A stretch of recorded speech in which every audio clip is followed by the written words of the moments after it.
Assalamualaikum warahmatullahi wabarakatuh. Waalaikumsalam warahmatullahi wabarakatuh. Alhamdulillahil jabbaril qahhar, al-azizil ghaffar, khaliqil jannati wan nar. Wassalatu wassalamu ala sayyidina wa maulana Muhammadinil Mukhtar wa ala alihi wa ashabihil adhar. Amma ba'du. Saudara-saudara kaum muslimin rahimakumullah. Pada pertemuan kali ini kita akan membicarakan tentang neraka dan calon-calon penghuninya. Sesungguhnya kalau kita bicara tentang neraka, artinya kita bicara tentang akhirat. Dan kalau kita bicara tentang akhirat, kita bicara tentang alam gaib yang merupakan salah satu dari rukun iman yang 6, percaya kepada alam gaib. Kalau sudah bicara alam gaib, maka ini di luar batas kemampuan nilai-nilai ilmiah dan di luar batas kemampuan renungan filsafat. Ilmu pengetahuan akan buntu kalau sudah membicarakan alam gaib. Artinya, kehidupan di akhirat itu tidak bisa diteliti secara ilmiah. Filsafat pun akan ngambang kalau sudah membicarakan kehidupan di alam gaib. Karena itu kalau kita kembali kepada logika, jika kita ingin mengerti tentang caranya membuat bangku, kita pergi ke tukang bangku dan bertanya kepadanya. Kita ingin mengerti cara membuat mobil, kita pergi ke tukang mobil, ke bengkel mobil dan bertanya kepada ahlinya. Pun dalam urusan alam gaib, sudah sewajarnya kita kembali kepada penjelasan dari sang pencipta alam gaib, yakni Allah subhanahu wa ta'ala. Dan melalui kitabullah Al-Quranul Karim, Allah telah menjelaskan masalah-masalah gaib berupa kehidupan di sorga dan neraka itu secara jelas dan pasti. Dengan kata lain, di dalam membicarakan tentang neraka ini, yang menjadi dasar daripada pemikiran kita adalah rasa iman kepada Allah subhanahu wa ta'ala. Karena soal neraka tidak pernah bisa dibuktikan dengan ilmu pengetahuan. Tidak bisa diselidiki sebab orang yang sudah pulang ke sana pun tidak pernah kembali lagi kemari untuk kita tanya bagaimana hal ihwal keadaan di sana. Saudara-saudara kaum muslimin rahimakumullah. Neraka dalam istilah Quran selalu disebut dengan narun, yaitu suatu tempat di akhirat nanti yang wujudnya berupa api yang bergejolak, bernyala dengan teramat dahsyatnya, sehingga dapat mengelupaskan kepala setiap orang dan menjulang ke hati. Diriwayatkan oleh Imam Bukhari dan Muslim bahwa Rasulullah sallallahu alaihi wasallam pernah bersabda, "Narukum hazihi allati tuqiduna juz'un min 70 jazaan min harri jahannam." Qalu, "Wallahi in kanat lakafiyatun ya Rasulullah." Qala, "Fa innaha fadlat bi 69 jazaa." Apimu yang kamu pakai di dunia ini, kata Nabi, untuk memasak, untuk menyalakan lampu, api yang kau pakai di dunia ini cuma satu bagian kecil dari 70 kali bagian panasnya neraka jahanam. Sahabat waktu itu terperanjat lalu berkata, "Wallah, in kanat lakafiyatun ya Rasulullah." Ya Rasul, api di dunia ini saja sudah cukup untuk menghanguskan kami, untuk menghanguskan apa yang ada. Bersabda Rasulullah sallallahu alaihi wasallam, maka sesungguhnya api neraka itu dilebihkan panasnya dengan 69 kali daripada panasnya api di dunia ini. Jadi sepanas-panasnya api yang pernah kita rasakan di dunia ini, maka api di neraka nanti 69 kali lebih panas dari api yang kita rasakan paling panas di dunia. Hadis yang senada dengan penjelasan ini di samping Jawahirul Bukhari, kita bisa menemukannya dalam Mukhtasar Tazkiratul Qurtubi dan Mukhtasar Ibnu Abi Jamrah misalnya. Saudara-saudara kaum muslimin rahimakumullah. Sehingga boleh jadi seringan-ringan azab penduduk neraka di akhirat nanti, kata Nabi, seorang yang di telapak kakinya diletakkan kerikil neraka yang sangat kecil, lalu mendidih otaknya. Itu seringan-ringannya. Di tapak kakinya diletakkan kerikil neraka yang oleh karena panasnya lalu mendidih otaknya. Itu yang paling ringan. Nggak apa-apa. Cuma segitu aja. Di telapak kakinya ditaruh kerikil, otaknya lalu jadi mendidih karena menahan panas. Pantas kalau satu hari Luqmanul Hakim pernah memberikan nasihat kepada anaknya, kata beliau, "Anakku, kerjakanlah dosa seberapa kekuatanmu menanggung azab Allah. Dan laksanakan ibadah seberapa hajat dan keperluanmu kepada Allah. Berapa banyak hajatmu kepada Allah, begitulah kamu harus beribadah. Kalau kamu merasa tidak berhajat dan tidak perlu apa-apa kepada Allah, ya tidak usah ibadah." Logikanya kan begitu. Saudara-saudara, dalam hidup ini ada enggak yang enggak perlu kepada Allah? Ada enggak? Seluruh kita memerlukan Allah.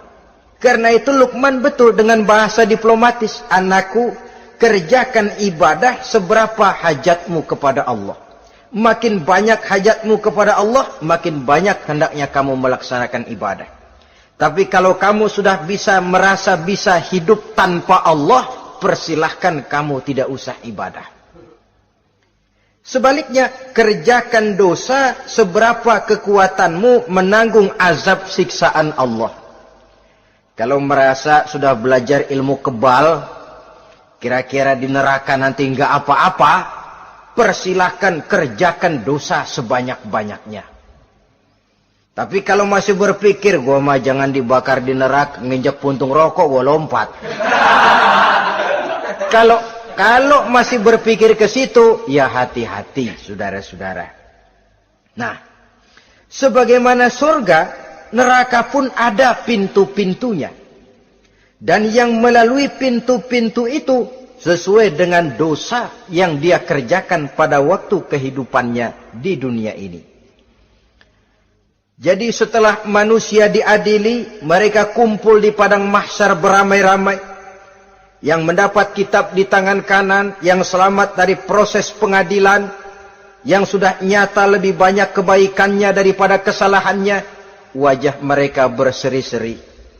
Tapi yang rapotnya merah, yang timbangannya lebih banyak kejahatannya, mereka mukanya udah pada gulem. Di tengah itulah kedengaran pernyataan dari Allah Subhanahu wa ta'ala, "Salamun qaulan min Rabbir Rahim." Ada ucapan selamat dari Allah, Tuhan yang Maha Pengasih dan Maha Penyayang. "Salamun alaikum." Selamatlah kamu, wahai orang-orang yang kelak akan sampai ke surga. Yang lulus di pengadilan dapat ucapan selamat dari Allah. Tapi pada saat itu juga Allah mengatakan, "Wamtazul yauma ayyuhal mujrimun." Pada hari ini, semua orang-orang yang kurang ajar, supaya minggir. Wamtazul yauma ayyuhal mujrimun.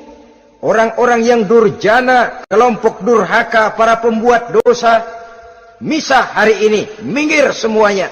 Kamu akan digiring ke dalam neraka.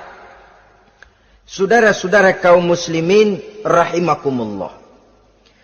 Baik mereka yang akan menuju surga, baik mereka yang akan masuk ke dalam neraka, sama melintasi satu jembatan yang melintang di atas neraka. Dalam surah Maryam ayat 71 dan 72, walaupun jembatan itu tidak digambarkan secara jelas, tapi kita temukan penjelasan Allah sebagai berikut. Wa inna minkum illa wariduha kana ala rabbika hatman maqdiyya thumma nunajjil ladzina taqaw wa nazaru zalimina fiha jasiyya. Saudara-saudara, dan tidak ada setiap orang pun kecuali mereka akan melalui api neraka itu. Adapun orang-orang yang bertakwa, mereka diselamatkan oleh Allah, sedangkan orang-orang yang zalim, mereka terlempar ke dalam jurang neraka. Nah, itu yang dinamakan dengan sirat. Ada memang riwayat menjelaskan bahwa sirat itu kecilnya seperti rambut dibelah 7, tajamnya lebih tajam dari mata pedang. Tapi dalam banyak hal, orang lewat di atas sirat itu bergantung kepada amalannya waktu dia hidup di dunia ini. Maka jangan heran ada orang yang lewat di atas sirat itu seperti kilat. Lep, sudah sampai di surga. Ada yang lewat di atas sirat itu seperti orang terbang. Ada yang lewat di atas sirat itu seperti orang lari. Ada yang seperti jalannya onta. Ada yang merangkak. Ada yang gelantungan. Ada yang sudah hampir sampai ke tepian sana untuk masuk ke dalam surga, terpeleset nyemplung juga ke dalam neraka. Sesuai dengan amalan pada waktu mereka hidup di kehidupan dunia yang sekarang ini. Saudara-saudara kaum muslimin rahimakumullah. Apabila orang terperosok lalu masuk ke dalam neraka, bagaimanakah ihwal keadaan di neraka? Panasnya sudah kita jelaskan tadi. 70 kali lipat dari sepanas-panasnya api di dunia ini. Lalu orang-orang yang masuk ke dalam neraka, mereka juga mendapat pakaian, makanan, minuman, perhiasan. Tapi makanannya, minumannya, perhiasannya lain dengan orang-orang yang sampai di surga. Mereka juga diberikan buah-buahan, sebab di neraka juga ada pohon. Namanya pohon zakum. Buahnya duri dari api. Dan itu yang akan jadi lalap makanannya orang-orang neraka. Di dalam surah As-Saffat ayat 64-65 Allah subhanahu wa ta'ala menjelaskan, Innaha syajaratun takhruju fi aslil jahim tal'uha ka'annahu ru'usus syayatin.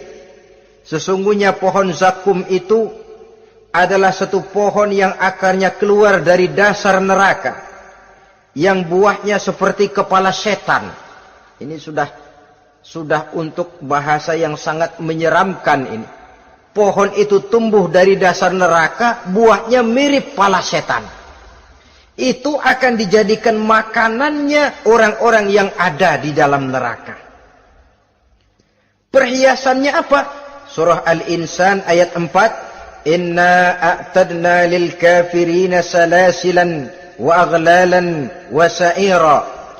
Sesungguhnya kami sediakan bagi orang-orang kafir itu di dalam neraka segala macam rantai, cambuk-cambuk dan belenggu-belenggu neraka, terbuat dari api neraka, siap untuk merantai, membelenggu dan mencambuk mereka.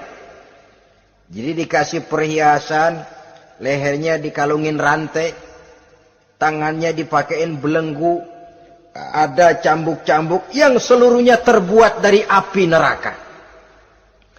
Begitu mereka sampai ke pintu neraka yang namanya malaikat Zabaniyah, penjaga neraka, udah bukan main gemesnya dah. Ya, nyambutnya nggak ada ramahnya, lain sama malaikat Ridwan, penjaga surga. Ramah, murah senyum. Begitu orang mau masuk surga, salamun alaikum tibtum fadkhuluha khalidin. Keselamatan atas kamu, sungguh kamu telah beruntung. Sekaranglah masuk kamu ke dalam surga dan kekalah tinggal selama-lamanya di sana. Ramah, murah senyum, selamat datang, selamat tiba di tempat yang penuh kenikmatan. Mari persilahkan. Ini malaikat Ridwan. Malaikat Malik, malaikat Zabaniyah lain lagi. Dia nungguin pabrik.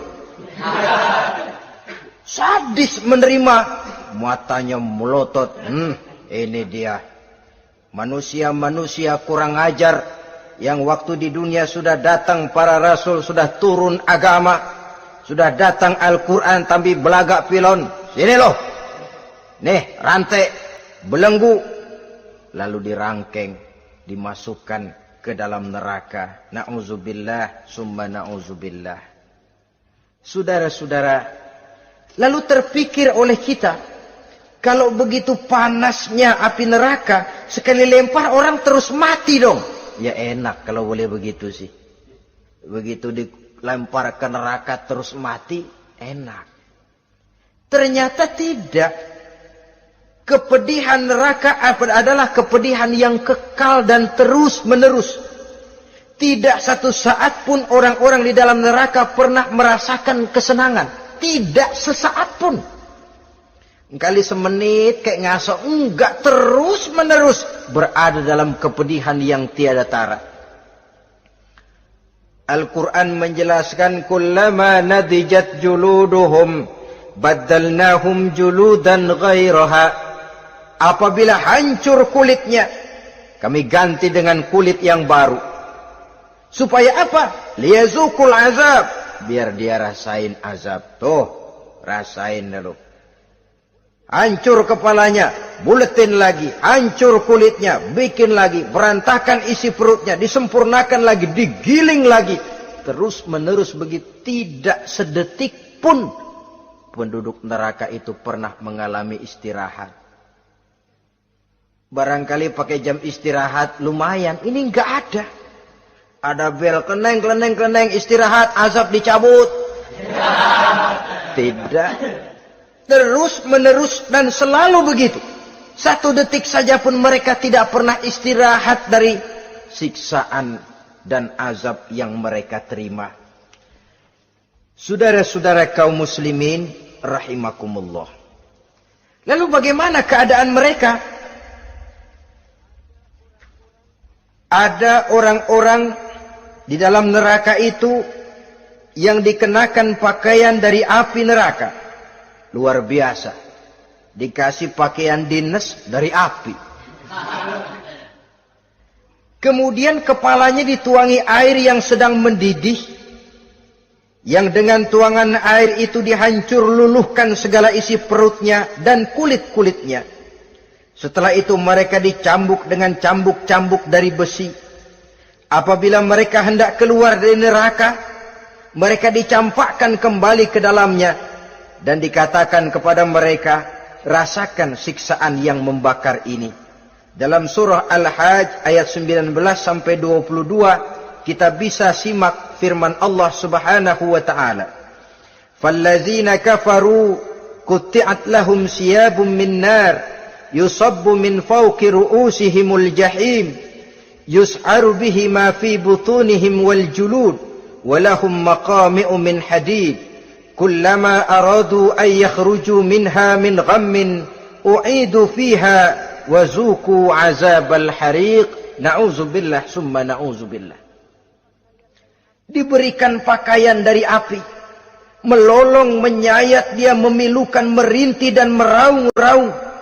Lalu kepalanya diguyuri dengan air yang sangat mendidih.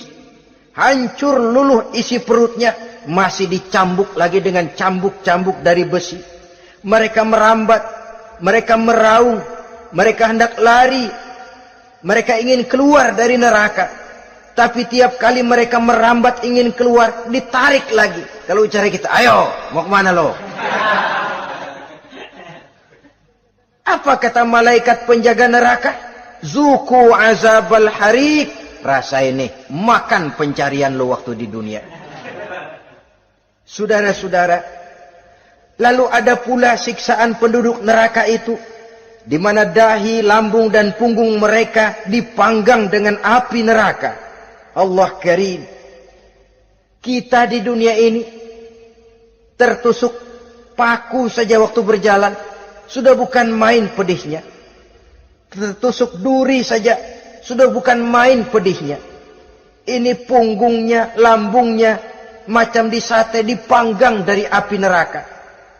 Dalam At-Taubah ayat 35, kita temukan firman Allah, fi nari jahannama fatukwa biha hibahuhum wa junubuhum wa zuhuruhum. Na'udzubillah summa na'udzubillah.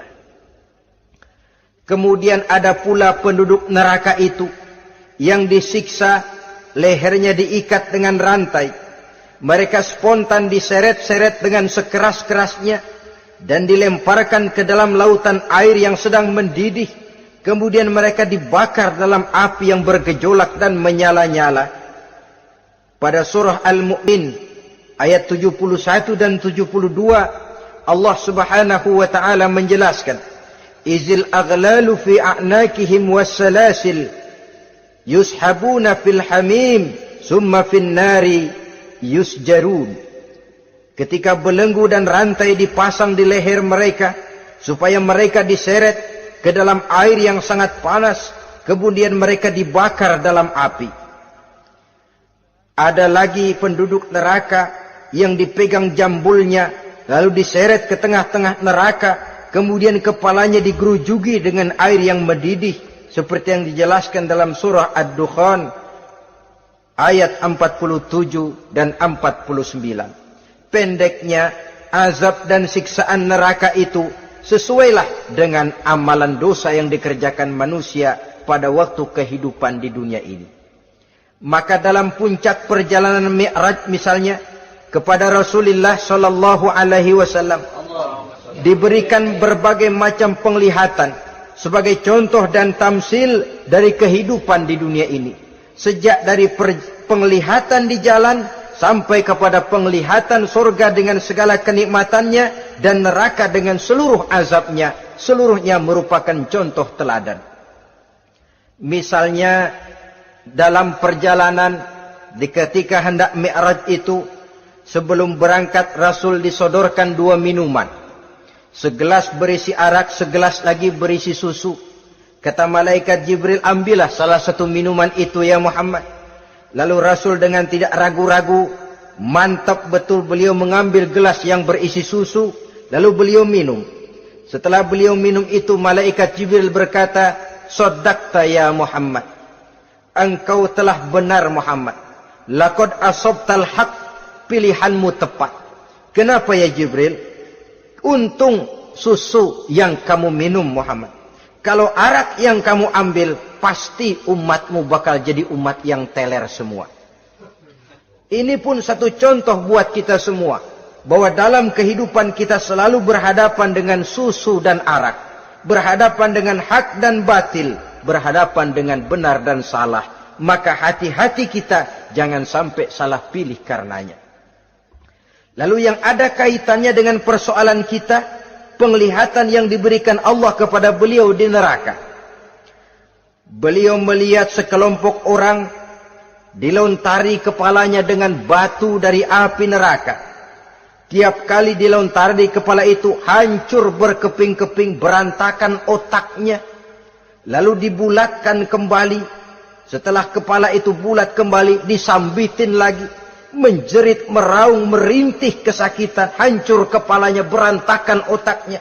Lalu dibulatkan lagi, terus menerus begitu, tidak pernah berhenti. Sampai Rasul bertanya, ya Jibril, ini orang kenapa kepalanya dilontari dengan api neraka sampai hancur lalu dibulatkan kembali? Kata malaikat Jibril, ya Muhammad, itulah contoh daripada umatmu yang berat untuk sujud kepada Allah Tuhannya. Itulah contoh dari umatmu yang waktu hidup di dunianya tidak pernah mendirikan solat sama sekali. Sombong yang paling sombong adalah sombong kepada Allah. Artinya tidak mau sujud kepada Sang Maha Penciptanya. Jadi barangkali saudara punya cita-cita atau keinginan, saya mau yang ini saja. Persilahkan, nggak usah sembahyang. Lalu ada lagi sekelompok kaum, perutnya besar, sebesar rumah, dililit dengan kala dan ular dari api neraka, diseret-seret dia di jurang neraka, dipatoki ular, hancur perutnya, dibulatkan lagi perut itu, diseret kembali, hancur lagi, dibulatkan lagi, terus menerus seperti itu. Kata Nabi, ya Jibril, ini apa lagi?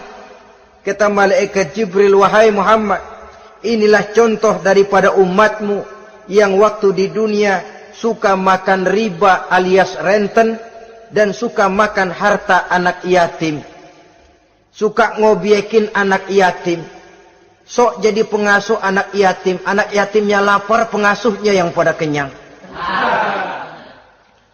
Saudara hadirin yang saya muliakan, orang yang makan riba alias renten, orang yang makan harta anak yatim, begitu gambaran yang diperlihatkan kepada baginda Rasulullah sallallahu alaihi wasallam.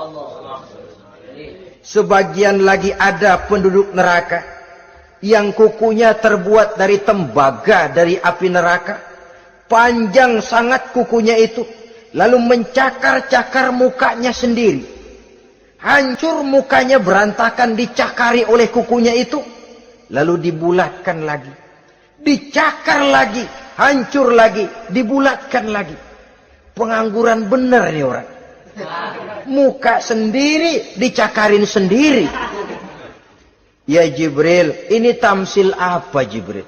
Ya Muhammad, itulah contoh dari umatmu yang pada waktu di dunianya enggak pernah rukun sama sesama saudaranya muslim, suka nyari aib orang lain, suka ngejelekin orang lain, padahal orang lain itu saudaranya seakidah. Kan sama dengan nyakar muka sendiri namanya, menepuk air di dulang, terpercik muka sendiri. Kejelekan saudaranya dikorek-korek, aib saudaranya diobral di pasar umum. Orang macam itu nanti tangannya akan tumbuh kuku panjang dari tembaga yang akan mencakar dan mengoyak-ngoyak mukanya sendiri. Itu kita bisa lihat nanti. Oh, ini yang waktu di dunia suka ngorek-ngorek kesalahan orang tuh, lagi pada nyakarin mukanya.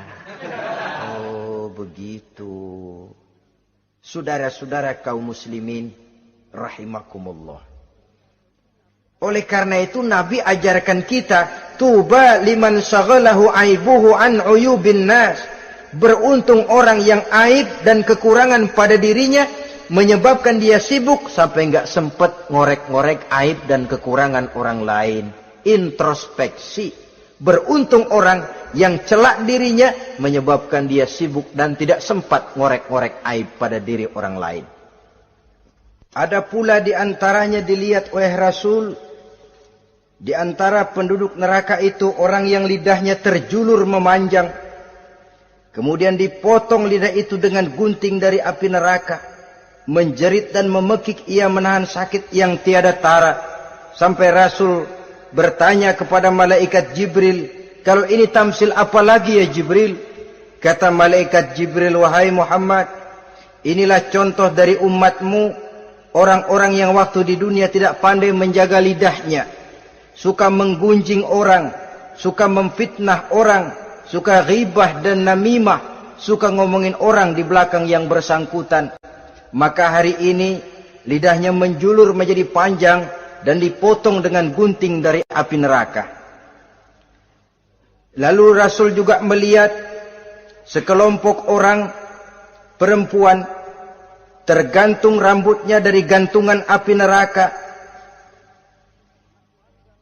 kemudian dipanggang dari duburnya sampai ke atas kepalanya dengan tombak dari api neraka, meraung dan merintih serta mengeluarkan nanah dari kemaluannya. Rasul bertanya, ini apa lagi ya Jibril? Kata malaikat Jibril, inilah perempuan yang waktu di dunia tidak pandai menjaga kehormatan dirinya, ahli zina dan tukang umbar. Saudara-saudara kaum muslimin rahimakumullah, Banyak lagi tamsil-tamsil yang dicontohkan dalam puncak perjalanan Mi'raj yang seluruhnya merupakan peringatan bagi kita umat Rasulullah sallallahu alaihi wasallam. Nah, kemudian sekarang marilah kita bicarakan neraka itu satu demi satu. Yang pertama, dan ini yang paling dikenal orang, neraka Jahannam atau naru Jahannam. Siapa yang dijelaskan Allah akan menjadi penghuni neraka Jahannam ini? Pertama dalam surah Al-Ankabut ayat 68. Wa man azlamu mimman iftara 'ala Allahi kadziban aw kadzdzaba bil haqqi lamma ja'ahu alaysa fi jahannam maswal lil kafirin. Adapun orang-orang yang zalim kepada Allah, mendustakan ayat-ayat Allah dan mendustakan kebenaran setelah datang kebenaran itu, bukankah neraka Jahannam merupakan tempat kembali bagi orang-orang kafir? Jadi dalam Al-Ankabut ayat 68 ini dijelaskan, penduduk neraka Jahannam itu pertama adalah orang-orang kafir. Siapa orang kafir? Menurut keyakinan akidah kita, setiap orang di luar Islam adalah kafir. Kemudian yang kedua dalam surah Al-Hijr ayat 42 dan 43, penduduk neraka Jahannam itu, inna ibadi laisa laka alaihim sultanun illa man ittaba'aka minal ghawin wa inna jahannama la maw'iduhum ajma'in. Sesungguhnya hamba-hambaku tidak akan bisa kamu kuasai, hai iblis, kecuali mereka yang mengikuti tipu dayamu. Sesungguhnya neraka Jahannamlah tempat mereka seluruhnya.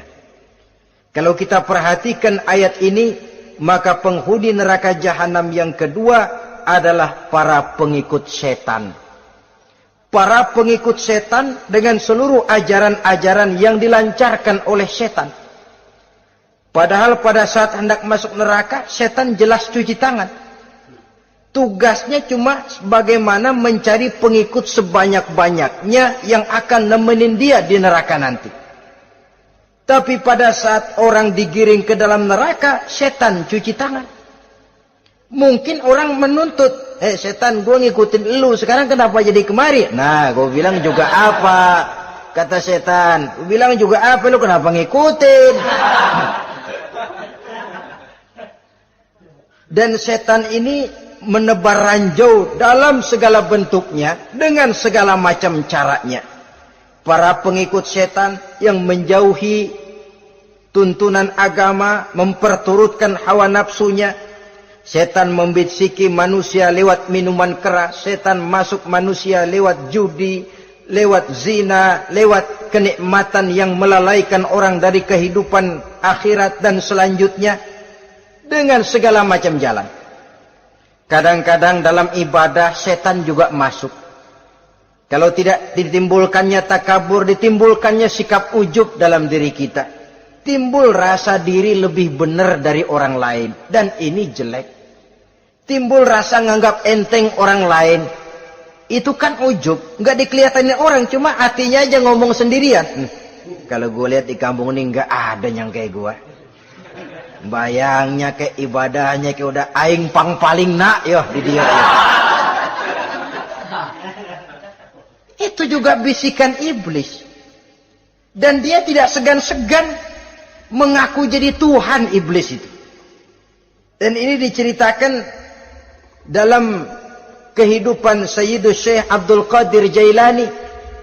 Ketika beliau sedang ibadah di mihrab dalam masjid, datang seberkas sinar. Sinar itu ngomong, ya Abdul Qadir ana rabbuk. Hai Abdul Qadir, aku Tuhanmu, kata cahaya tadi. Sudah cukup kamu ibadah Abdul Qadir. Sembayangmu udah banyak, puasamu udah banyak, jihadmu cukup. Maka mulai sekarang berhenti dah ibadah. Aku bolehkan kepada kamu segala yang dilarang. Cuma yang didatangi Syekh Abdul Qadir. Sehingga mendengar cahaya tadi ngomong begitu, beliau ambil kasut sendal, disambitnya cahaya tadi, izhab ya la'in. Pergi, laknat, terkutuk, iblis kamu. Masa saya disuruh berhenti sembahyang karena hati saya sudah baik? Kalau hati sudah baik lalu boleh berhenti sembahyang, mestinya yang paling dulu berhenti sembahyang Nabi Muhammad, sebab beliau orangnya paling baik. Tapi Nabi hatinya baik, sholat jalan terus, hukum halal haram berlaku. Ini kadang-kadang orang sekarang baru ibadah dikit banget merasa dapat bisikan katanya, wangsit. Ya berhenti sembahyang madep mulu, ndak madep ngudek sembahyang. Bikin ajaran yang aneh-aneh. Nah kalau satu orang boleh dapat wangsit, saya juga boleh dong ngomong dapat wangsit. Saya juga boleh dong mendirikan aliran kepercayaan. Saya ngilang dulu dari kampung saya kira-kira 3 tahun.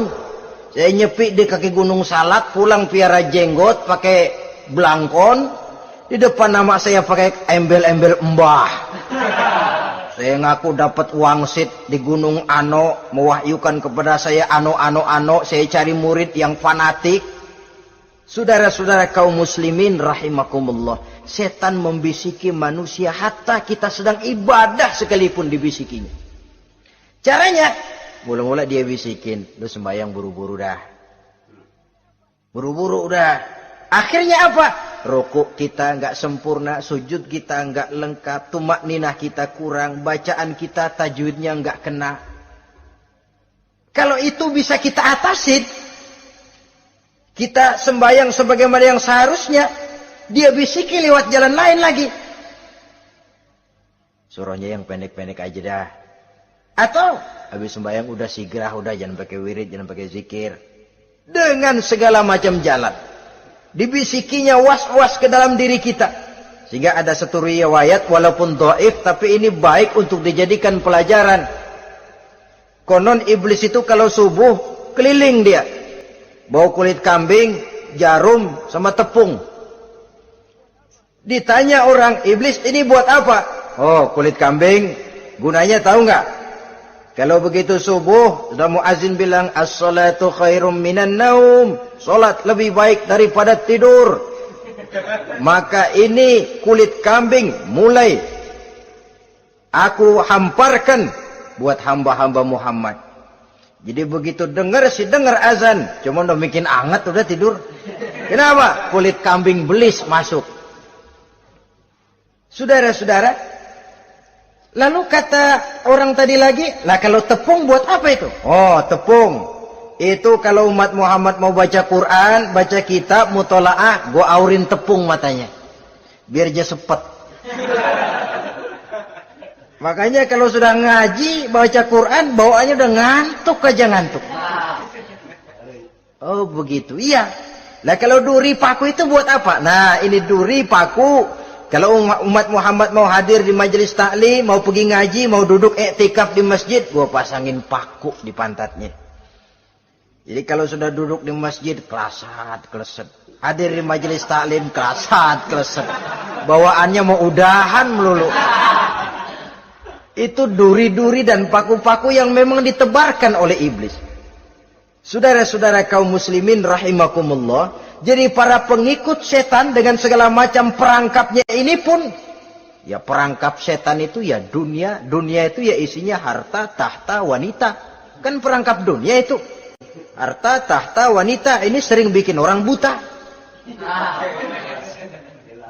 Perangkap dunia dan merupakan perangkap setan sekaligus. Nah, yang ketiga, penghuni neraka jahanam adalah para pembuat dosa, orang-orang yang durhaka. Dalam Toha ayat 74 Allah menjelaskan, innahu may ya'ti rabbahu mujriman fa inna lahu jahannam. Sesungguhnya orang-orang yang datang menghadap Allah dengan berlumuran dosa, maka sesungguhnya bagi mereka adalah neraka jahanam. Dan yang keempat, penghuni neraka jahanam orang yang kufur nikmat. Tidak cuma kufur iman, tapi kufur nikmat bisa menyebabkan orang masuk neraka jahanam. Belum pernah merasakan dalam hidupnya bahwa Allah memberikan nikmat kepadanya, bagaimanapun besar karunia dan nikmat itu. Dalam surah Ibrahim ayat 28-29 Allah menjelaskan, Alam tara ilal ladzina baddalu ni'matallahi kufran wa ahallu qaumahum darul bawar jahannama yaslaunaha wa bi'sal qarar.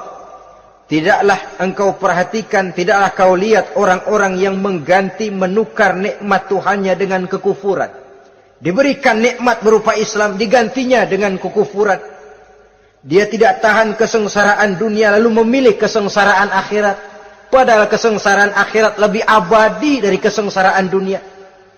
Ada orang yang gak tahan miskin dunia, lalu menjatuhkan pilihan lebih memilih miskin akhirat. Ya Allah, keliru besar. Karena gak tahan hidup miskin di dunia, ada yang nawarin ngasih supermi 3 bungkus, iman telap. Ada yang ngasih beras, pindah agama. Ada yang bawain pakaian bekas, tukar akidah, pindah iman. Innalillah. Ditukar kemiskinan dunia dengan kemiskinan akhirat. Padahal kemiskinan dunia berapa tahun? Setahun umur manusia. Sepanjang-panjang umur orang sekarang kan. 100 tahun udah jarang umur orang sekarang. 70 aja udah cakep tuh. Sebenarnya kalau 70 tuh ada jatah lebih tuh, 7 tahun. Toh kalau ikut Nabi 63 tahun kan, Nabi wafat. Kalau kita sudah umur 70 tuh ada jatah ekstra 7 tahun. Oh ya, dimanfaatkan baik-baik mestinya. Taruhlah kemiskinan dunia, bagaimanapun melaratnya dunia, bagaimanapun sengsaranya dunia, cuma sebatas umur kita. Tapi kalau nikmat Islam ini harus kita tukar dengan yang lain. Baddalu ni'matallahi kufran. Menukar, mengganti nikmat yang diberikan Allah dengan kekufuran. Artinya kita menukar kemiskinan sementara dan kita memilih kesengsaraan dan kemiskinan abadi. Di akhirat kita miskin, di neraka kita miskin, miskin abadi. Di neraka kita sengsara, sengsara abadi. Saudara-saudara kaum muslimin rahimakumullah. Itu neraka jahanam. Yang kedua dinamakan neraka jahim. Siapa mereka ini para penghuninya? Siapa mereka ini para penghuninya? Pertama dalam surah At-Takasur, yaitu orang-orang yang bermegah-megah dengan dunia, menumpuk-numpuk harta, lalu lupa dengan kesibukan harta itu, lupa kepada kehidupan yang akhirat nanti. Alhaakumut takasur hatta zurtumul maqabir kalla sawfa ta'lamun summa kalla sawfa ta'lamun kalla law ta'lamuna ilmal yaqin la tarawunnal jahim. Kamu telah lalai akibat apa? At-takasur. Ini penyakit pertama yang menyebabkan orang sampai ke neraka jahim. Penyakit takasur. Dan itu penyakit zaman sekarang. Berlomba-lomba dengan kemegahan materi, berlomba-lomba dengan kemegahan dunia. Padahal kalau urusan itu kita berlomba, tidak akan pernah sampai finish. Percayalah itu, tidak akan pernah finish. Sebab kemegahan dunia siklus, lingkaran setan. Kita anggap kalau punya duit 1 juta tenang, punya 1 juta berubah pikiran, lain lagi. Kita anggap kalau punya mobil enak, sudah punya mobil, lain lagi problemnya. Kita anggap kalau rumah sudah gedung, enak hidup, punya rumah gedung, lain lagi problemnya. Makanya pesan Nabi kalau ingin hidup tenang, urusan dunia lihat ke bawah, urusan akhirat lihat ke atas. Sering dicontohkan kalau punya mobil, bilang Alhamdulillah kita punya mobil, tangga kita cuma punya motor. Kata yang punya motor, syukur banget kita punya motor, tangga kita punya sepeda doang. Kemana-mana kekejek mulu. Dayung. Kata yang punya sepeda, Alhamdulillah kita punya sepeda, tetangga kita cuma jalan kaki, kemana-mana ngetuk mulu. Kata yang jalan kaki, Alhamdulillah masih bisa jalan, tangga kita sebelah lumpuh bertahun-tahun gak kemana-mana. Kata yang lumpuh, Alhamdulillah masih hidup, tangga kita kemarin mati gak balik lagi. Itu dalam urusan dunia. Sehingga sifat takasur ini hilang. Tapi urusan akhirat, lihat ke atas. Kalau dia begitu sibuknya bisa jaga sholat, kenapa saya tidak? Kalau dia hidupnya sederhana, rajin sedekah, kenapa saya yang lebih kok enggak sanggup? Kalau dia bisa baca Quran, kenapa saya enggak? Lalu timbul gairah ingin mencontoh. Mencontoh orang dalam urusan ibadah menimbulkan ketenangan jiwa. Dan itu ada garis finishnya. Tapi kalau yang lumpuh lihat yang bisa jalan lihat yang naik sepeda, yang sepeda punya lihat motor, sudah punya motor lihat mobil, lihat pesawat terbang, pesawat lihat kereta api. Kapanlah awak nih mau bersyukur? Yang ada kurang saja padahal nikmat itu tidak pernah berhenti. Bukan dilarang orang kaya. Tetapi perlombaan memperkaya diri itu yang dilarang. Karena kalau sudah perlombaan namanya jor-joran sifatnya. Prinsipnya tujuan menghalalkan cara ini yang dijaga oleh agama.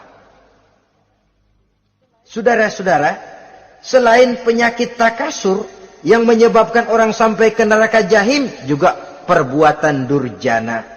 Dalam Al-Infitor ayat 13-14, innal abrara lafi na'im wa innal fujjara lafi jahim. Orang-orang yang berbakti, berbuat kebajikan, mereka akan mendapatkan neraka surga naim. Tetapi orang-orang yang fujar, durjana, kurang ajar, durhaka, lafi jahim, mereka akan mendapatkan neraka jahim. Lalu siapa lagi penghuni jahim itu? Orang-orang yang menentang dan menantang ayat-ayat Allah. Wallazina sa'au fi ayatina mu'ajizin ulaika ashabul jahim. Dan orang-orang yang berusaha menantang ayat-ayat Allah sehingga melemahkan orang-orang yang mau mengikuti rasul-rasul Allah. Menantang ayat Allah dan membuat lemah orang yang mengikuti Rasul. Melemahkan semangat orang yang mau mengikuti khitah dan perjalanan Rasul. Lu mau bangun masjid? Iya. Berabe. Berat. Jangan. Jangan aja kapok. Majelis taklim. Pahit. Ngaji. Berat. Melemahkan ini. Sudah dia rusak. Merusak lagi. Kalau rusak kan cuma sendirian. Ini tidak. Sudah rusak, merusak. Mu'ajizin. Melemahkan orang-orang yang mau mengikuti ayat-ayat Allah. Dan itu tidak jarang zaman sekarang ini. Orang yang melemahkan semangat kita dalam berjuang menegakkan kebenaran. Kita yakin Islam agama yang benar. Kita yakin Islam agama yang sempurna. Ada saja orang yang melemahkan semangat kita. Yang berteori bahwa ada ayat-ayat Quran yang tidak relevan lagi dengan situasi dan kondisi. Yang berteori bahwa Nabi Muhammad cuma sebagai manusia biasa yang tidak terlepas kemungkinan dari salah. Pendeknya melemahkan nilai-nilai semangat kita untuk memperjuangkan Islam ini.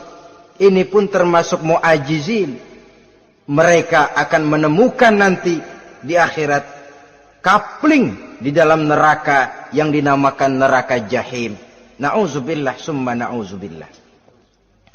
Yang ketiga, saudara-saudara, di antara nama neraka itu adalah neraka hawiyah. Siapa penghuni neraka hawiyah ini? Dalam surah Al-Qari'ah ayat 8-11 dijelaskan secara simpel, wa amma man khaffat mawazinuhu fa ummuhu hawiyah. Adapun orang-orang yang ringan timbangan kebaikannya, maka tempatnya adalah neraka hawiyah. Artinya, orang ini lebih berat timbangan kejahatannya. Sedikit kebaikannya, sehingga jadi ringan di timbangan akhirat nanti. Salat, puasa, zakat. Tapi dosa yang dikerjakan masih lebih banyak ketimbang kebaikan yang dikerjakannya itu. Maka orang semacam ini apabila tidak mendapat syafaat, maka dia akan masuk ke dalam neraka yang namanya neraka hawiyah. Lalu yang keempat, neraka wail. Dalam surah Al-Ma'un ayat 1-7, garis besarnya yang mendapat neraka wail adalah para pendusta agama. Siapa sih pendusta agama itu? Ara'aita allazi yukazzibu biddin? Tidakkah kamu lihat siapa orang-orang yang mendustakan agama? Mendustakan agama. Beragama tapi bohong. Salatnya bohong, hajinya bohong, puasanya bohong. Mendustakan agama. Siapa mereka? Fazalikal ladzi yad'ul yatim. Pertama, orang yang suka menghardik anak yatim. Anak yatim yang lemah, anak yatim yang tidak berdaya, yang hidup dipayungi kemiskinan dan kekurangan, bukan ditolongnya, malah dihardiknya. Jangan lupa, saudara yang sudah 2-3 kali pergi ke Makkah, saudara yang khusyuk dalam sujudnya, saudara yang mantap dalam puasanya, mungkin saja bisa terhalang masuk ke dalam surga, karena di samping rumah saudara ada anak yatim merintih menahan lapar dan haus. Saudara tahu, saudara mampu, tapi saudara diam saja, tidak mau mengulurkan tangan. Mungkin itu yang akan mengganjal saudara untuk masuk ke dalam surga. Wala yahuddu ala tu'amil miskin. Mereka membiarkan fakir miskin, tidak memberikan makan.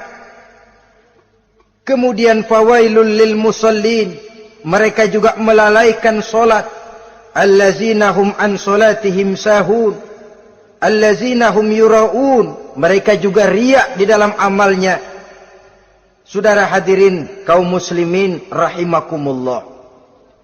Melalaikan solat, kemudian riak dengan amalnya, termasuk amalan solatnya.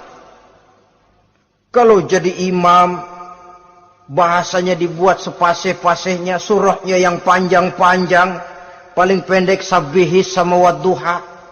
Tapi kalau solat sendirian cukup kul huwallahu ahad sama inna a'toinakal kautsar. Hilang lagi nilai keikhlasannya. Dan terakhir, mereka enggan untuk membayar zakat. Yang memenuhi ciri-ciri inilah yang dikatakan sebagai pendusta agama. Menghardik yatim, membiarkan fakir miskin, melalaikan solat, ria, dan enggan membayar zakat.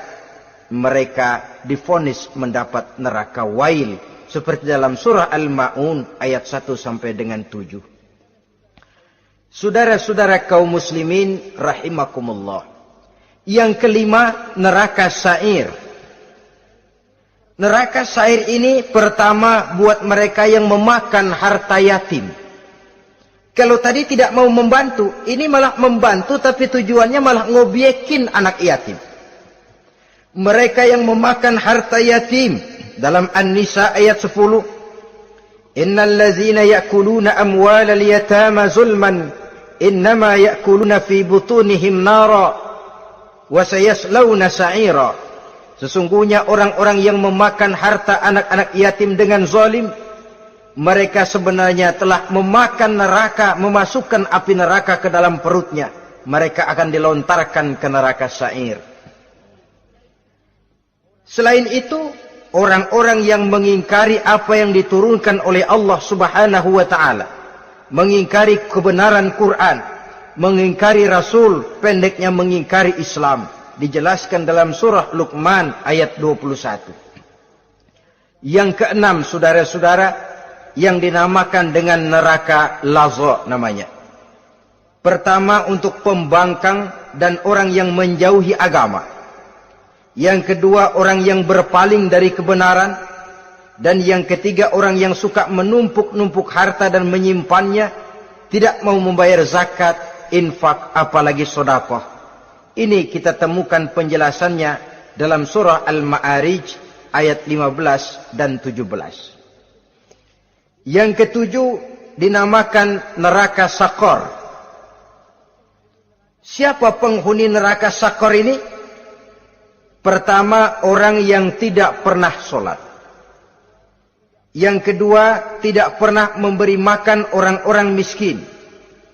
Yang ketiga, ahli membicarakan yang batil. Strategis betul dia, ulung kalau sudah mengatur kebatilan. Kemudian yang keempat, orang yang mendustakan hari akhir. Dalam surah Al-Muddatsir ayat 42 sampai 47, kepada penduduk neraka Sakor ditanya, "Ma salakakum fis Sakor?" Apa yang menyebabkan kamu masuk ke dalam neraka Sakor? Qalu lam naku minal musallin wa la naku nut'imal masakin wa kunna nakhudu ma'al khaidin wa kunna nukazzibu yaumaddin. Mereka menjawab, kami di dunia tidak pernah sholat, tidak pernah memberi makan fakir dan miskin. Kami selalu berkumpul dengan orang-orang yang batil dan membicarakan kebatilan, dan kami mendustakan adanya hari akhir. Yang kedelapan, yang terakhir adalah neraka Khutamah. Ini diperuntukkan bagi para pengumpat, pencela, para penghina orang lain, mencari aib saudaranya, kemudian juga mereka menumpuk, menghitung-hitung harta, lalu kikir dan bakhil dengan hartanya itu. Dalam surah Al-Hujurat ayat 11-12, kemudian surah Al-Humazah ayat 1 sampai dengan 7, kita temukan penjelasan itu. Pada akhirnya saudara-saudara, kalau penduduk surga mereka kekal di dalamnya, maka penduduk neraka ini ada dua macam. Ada penduduk musiman, ada penduduk permanen. Kalau yang namanya penduduk permanen, itu sudah punya paspor, KTP itu. Memang penduduk permanen itu mereka yang kekal selama-lamanya di dalam neraka. Mereka lah orang-orang musyrik dan orang-orang kafir, termasuk orang-orang munafik. Bahkan lebih dahsyat lagi yang namanya munafik.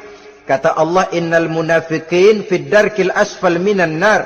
Orang munafik itu berada di dasar jurang neraka yang paling bawah, keraknya neraka.